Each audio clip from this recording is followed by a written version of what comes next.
अगर आप राजस्थान बोर्ड कक्षा 12 के विद्यार्थी और जिला समान परीक्षा योजना के अंतर्गत आयोजित अर्धवार्षिक परीक्षा देने जा रहे हैं और आपके जिले में अब तक राजनीतिक विज्ञान कक्षा 12 की अर्धवार्षिक परीक्षा नहीं हुई, तो आज का ये वीडियो आपके लिए अति महत्वपूर्ण साबित होगा, क्योंकि इस वीडियो के अंदर हम जिला समान परीक्षा योजना के अंतर्गत आयोजित राजनीति विज्ञान की जो कक्षा 12 की एग्जाम हुई थी उसके पेपर को हम देखेंगे, जिससे आपको पेपर के पैटर्न को समझने में आसानी होगी, ताकि आप अपनी तैयारी को और भी पुख्ता कर सको और अंतिम समय के अंदर बेहतर रणनीति आप बना सको। तो ये 48 नंबर का पेपर है और 2.25 घंटे का समय है।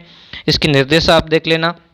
फिर ये ऑब्जेक्टिव यहाँ पर प्रश्न दिए, जैसे गुट निरपेक्ष देशों का पहला शिखर सम्मेलन कहाँ पर हुआ था, तो वैसे इसका सही आंसर तो बेलग्रेड है, तो आपको यहाँ बेलग्रेड दिया है वैसे, तो यहाँ पर बेलग्रेड यहाँ होना चाहिए, थोड़ा मिस्टेक भी है, तो इनका भी आप ध्यान रखें। दूसरा, सोवियत संघ का विघटन कब हुआ, तो इनमें से चारों में से जो सही है वो लिखने हैं। तो इस तरीके से मैं इन सब का, वैसे बांग्लादेश का निर्माण कब हुआ था, तो आज ही के दिन हुआ था, ठीक है ना, आज ही के दिन 16 दिसंबर 1971 को। इसके आधार पर आज भारत के अंदर जगह जगह विजय दिवस भी मनाया जाता है, ठीक है। तो ऐसे इन ये द्विराष्ट्र सिद्धांत है, जैसे वैसे मुस्लिम लीग होगा इनका, और बाकी आप ऐसे ही आप बताइए, जैसे सोवियत संघ के विघटन के लिए कौन जिम्मेदार थे, संयुक्त राष्ट्र संघ के दूसरे महासचिव कौन थे, अंतर्राष्ट्रीय न्यायालय का वैसे मुख्यालय है ना जैसे हैंग में, तो आप इसको लिखिए वैसे। तो ऐसे सही क्या है वो लिखना। भारतीय चुनाव आयोग का गठन, सर्वप्रथम कितने बैंकों का राष्ट्रीयकरण हुआ, फिर गरीबी हटाओ का नारा किसने दिया था, है ना, तो ये तो बहुत बड़ा पॉपुलर कि उसने गरीबी हटाओ का नारा किसने दिया था, है ना, वैसे इंदिरा गांधी जी। इसका तो ऐसे 10 प्रश्न आएंगे। मैंने जो बताया था आपको इतिहास का और वैसे सबका बनाया था लाइव स्ट्रीम के अंदर में को, जिनका 48 नंबर का आएगा पेपर उन सब में ऐसा ही आएगा। तो वैसे 10 नंबर आपके ये आगे अवश्य वाले 1 नंबर के, और 10 ही आगे ये आएंगे अभी, जैसे यहाँ क्यूबा का मिसाइल संकट, सोवियत संघ वाले, ये सारे के सारे 1-1 अंक है। तो ये 10 प्रश्न और हो गए आपके यहाँ पर।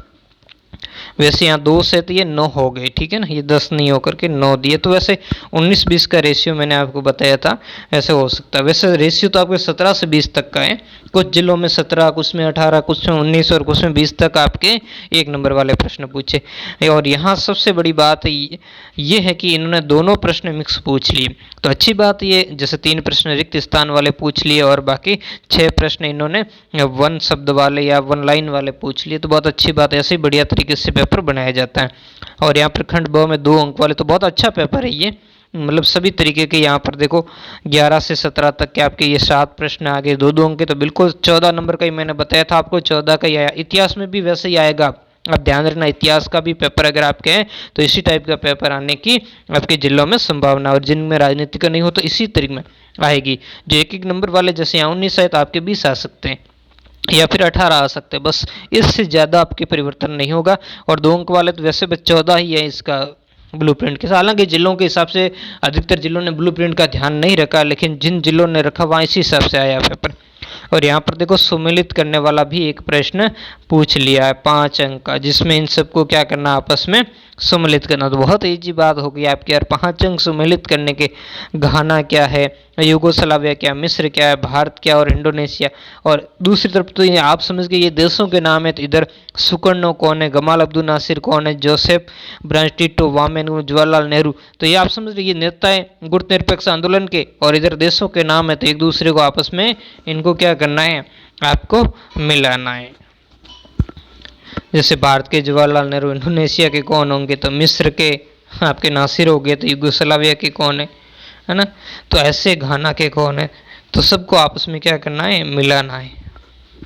फिर या तो वो कीजिए, या शांति युद्ध के दौरान दोनों महाशक्तियों ने छोटे देशों ने किस तरीके से, छोटे देशों ने क्यों आकर्षित किया, मतलब यहाँ थोड़ा मिस्टेक है, शांति युद्ध के दौरान या सती युद्ध के दौरान दोनों महाशक्तियों को छोटे देशों ने क्यों आकर्षित किया, ऐसा हो सकता है। यहाँ पर क्यूरो नहीं है, क्यों आकर्षित किया, कारण स्पष्ट कीजिए।